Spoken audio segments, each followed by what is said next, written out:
Now we want to make a twist to the story and look at the wealth that Uganda carries, the beautiful Uganda, the pearl of Africa. What do we have? What describes us as the pearl of Africa? What is the pearl of Africa? People are coming from the Arab countries, coming from European countries to Uganda, you know, to fetch some of the wealth that we have here. Our tourism, our roads, our everything. Kwegamba, people come from out, get here, enjoy our weather, enjoy our green, you know, the green land and everything. We want to discover what wealth is Uganda seated on, and are we maximizing the wealth that we have as a country? If not, what should we do? How best can we market Uganda? Uganda, we can be far better. We can be in a better place than we are right now, only if we can market ourselves well. Again, we want to switch to that conversation still with Olanya Olenge Tonny in studio. We want to look into the resources, what beautifies Uganda and what sells Uganda, what makes Uganda the pearl of Africa.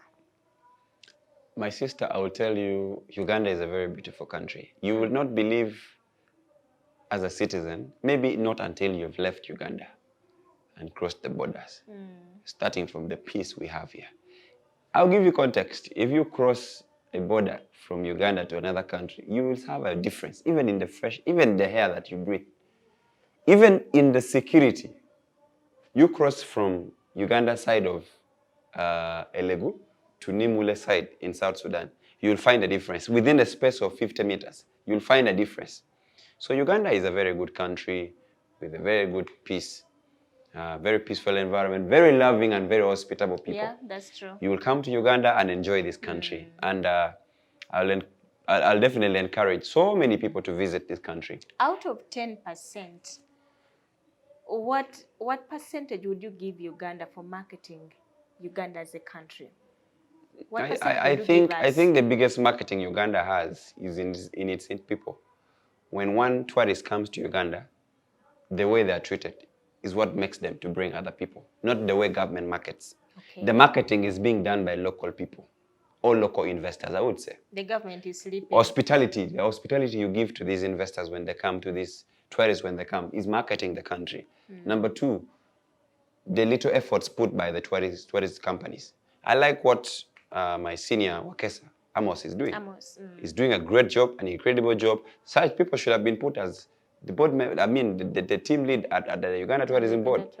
Or even as a minister for tourism, because he's well expertised in the area. And he's passionately doing it. So, I don't know why Uganda wants to lose a resource like him, who goes to give consultancy to other countries like Rwanda. So, those are gaps that I don't understand.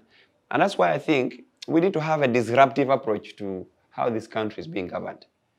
Okay? We need to have a disruptive approach to how, sometimes you need to create a crisis to solve problems.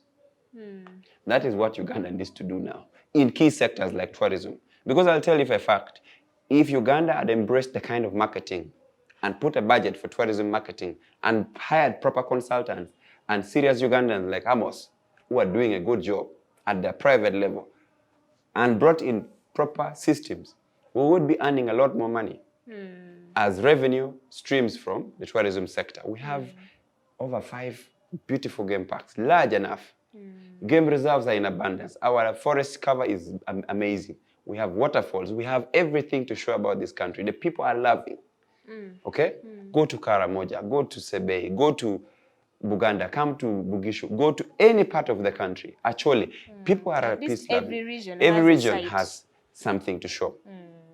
But I'll tell you for a fact, the government has not done enough, or the ministry has not done enough to document all these sites, to market all these sites. You find the ministry has like clicking in terms of marketing sites. They don't market sites. Sites like Aruu Falls doesn't get proper marketing budgets.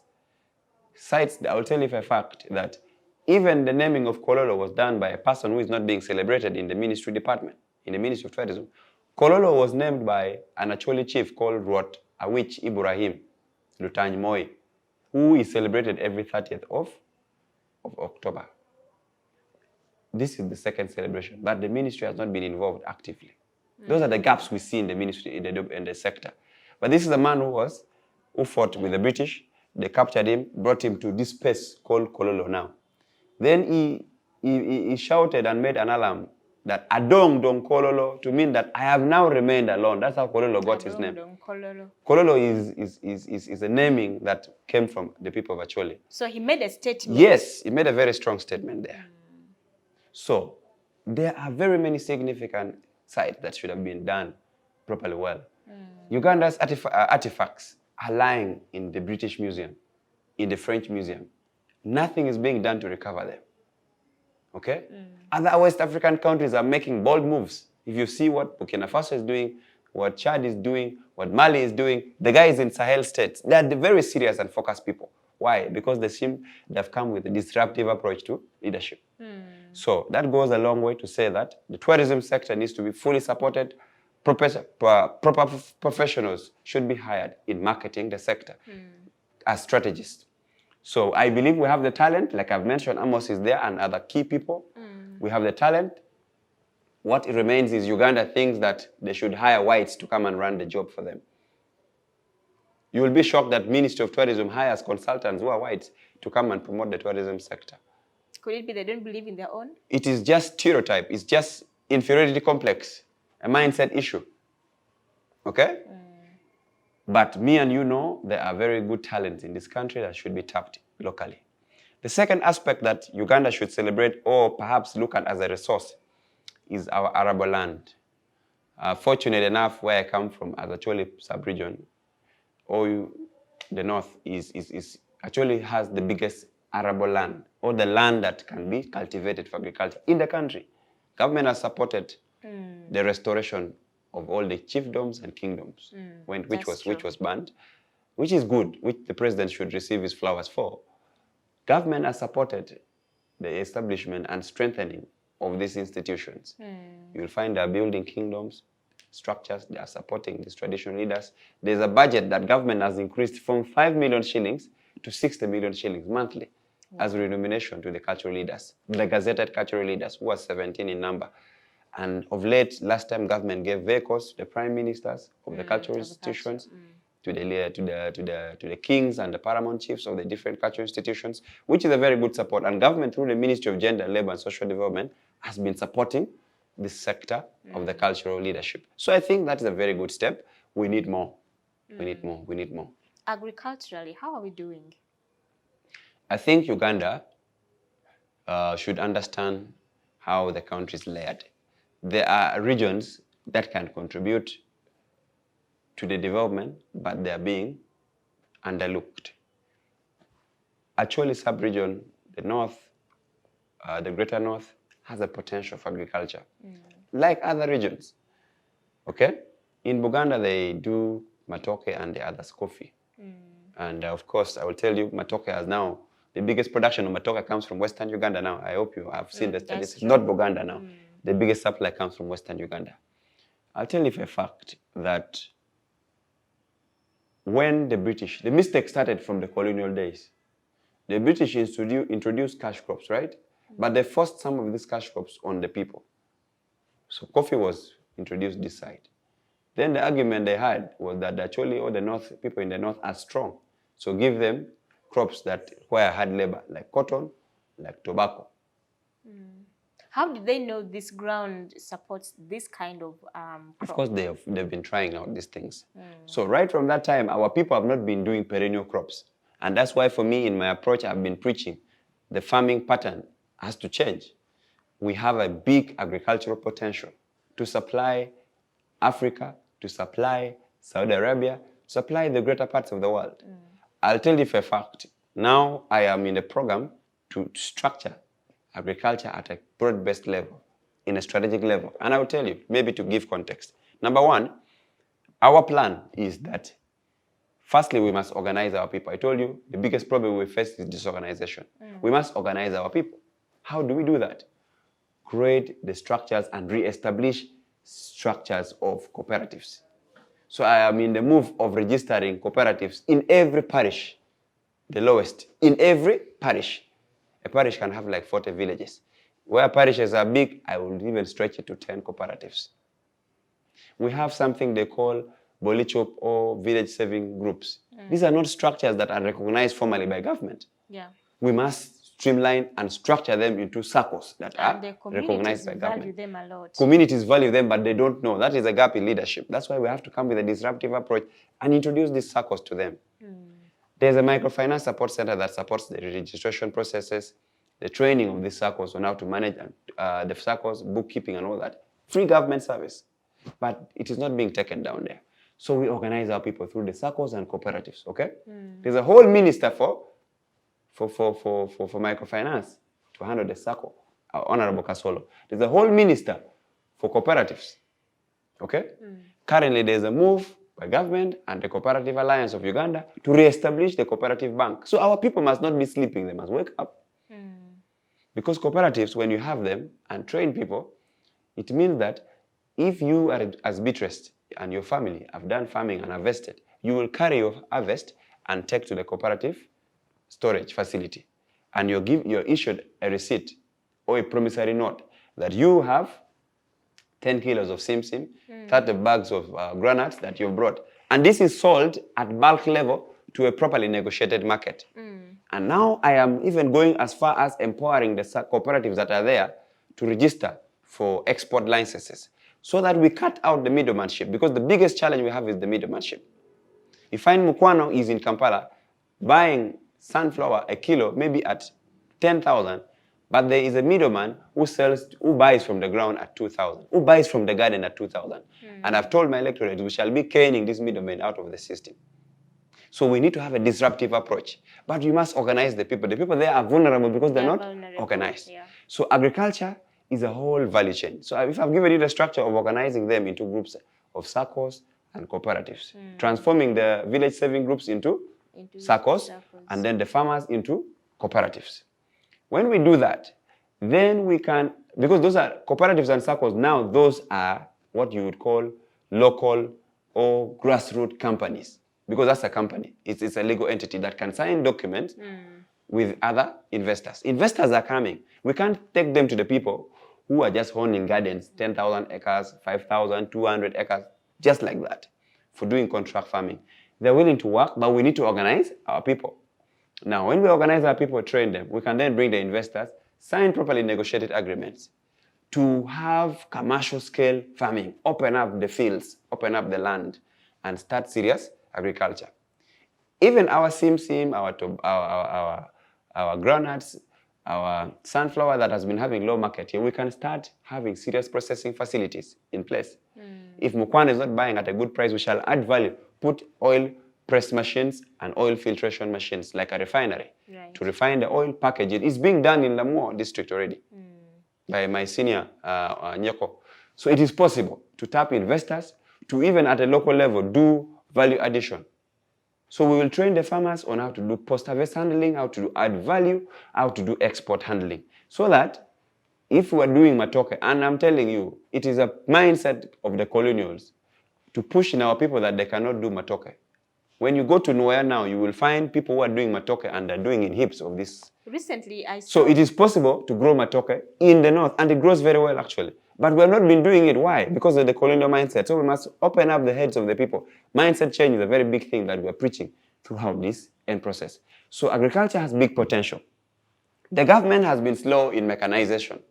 But we're not going to wait for government. There are development partners. There are investors that are willing to work with our people at local level. Government has already laid bare these structures for good investment portfolios to come in through Uganda Investment Authority. We cannot keep crying to government every time. They may be resource constrained, okay? So we must, as citizens, organize ourselves.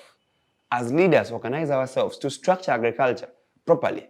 So we are now trying to introduce things like spice farming, to do cinnamon, to do cardamom, to do a lot of other spices that are used in our foods and for export purposes. We're now trying to introduce high value trees, okay, that are on the market, world market, highly demanded for, like sandalwood, which is highly demanded for in the perfume market. We can grow them here. We're now trying to introduce what you'd call perennial crops, the coffees, the cocoas, and the likes, okay?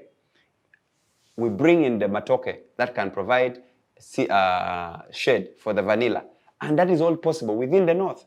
So we need to change the landscape of farming. And I've told my people that we can continue growing our beans, our simsim, and all that. I'll tell you for a fact, there are also saboteurs within the government structures or within the broad-based agricultural market sector. Simsim used to be called white gold in the north. A kilo used to fetch 15,000. Some people got annoyed and then started mixing the simsim with soil so that it loses value in the world market from Saudi Arabia. I've had those information. I was dealing in produce myself. I saw the syndicate, okay?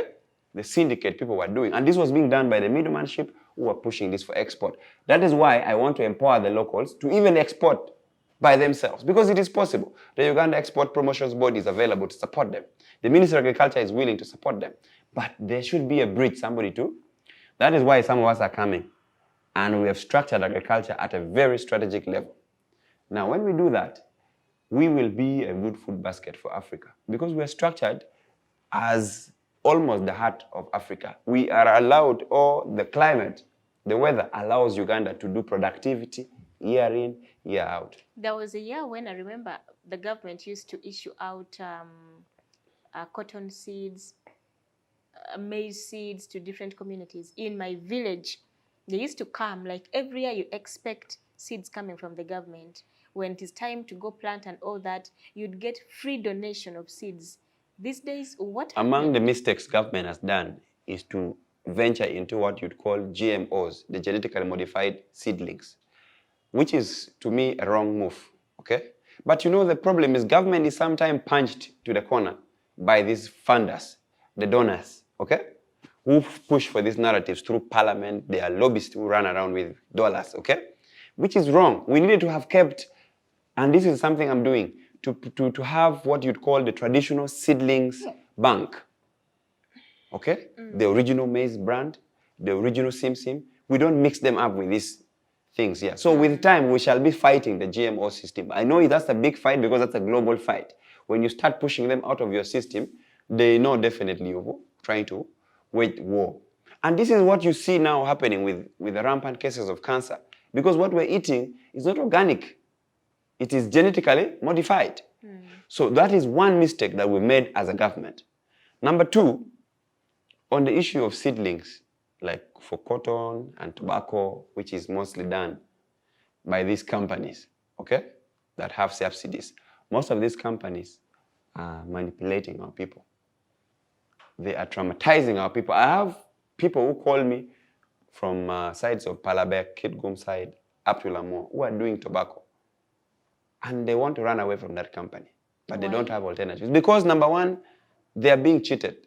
They're being manipulated. There's nobody to defend them. There's no alternative source to sell. So what do I do in this case? I am now moving forward to see that we can have a processing facility to not export the tobacco as raw as it is, to produce the cigarettes and other tobacco products from the ground there. And it is possible. And I'm happy that the investors coming in from the UK to do that on the ground, to produce the cigars that are expensive on the market. So government will earn in terms of revenue, people will be employed, and the people there doing the farming will get better pay. That is the same thing that should have been done for the cotton industry. We used to have NITIL those days, very powerful, not so. It was all broken down, and government made mistakes in their process of privatization. They made sure they collapsed all the previously existing government structures. We used to have Uganda Commercial Bank, Uganda Cooperatives Bank, very powerful institutions, okay, that were crumbled down in the process of government accepting a bogus program from IMF to liberalize the economy and open up the space for every Tom, Harry, and Dick, which killed this country's economy. By now, Uganda's economy should be competing with Dubai's economy. But see where we are. We make strategic economic mistakes that we should have been doing it better. There are people who read books and claim that they are pushing for economics that works. But you see, there are people who are sitting in the helm of government, but they don't even understand what is happening with the economy. And that drives me from the agricultural sector now to the mineral sector. I'll tell you for a fact.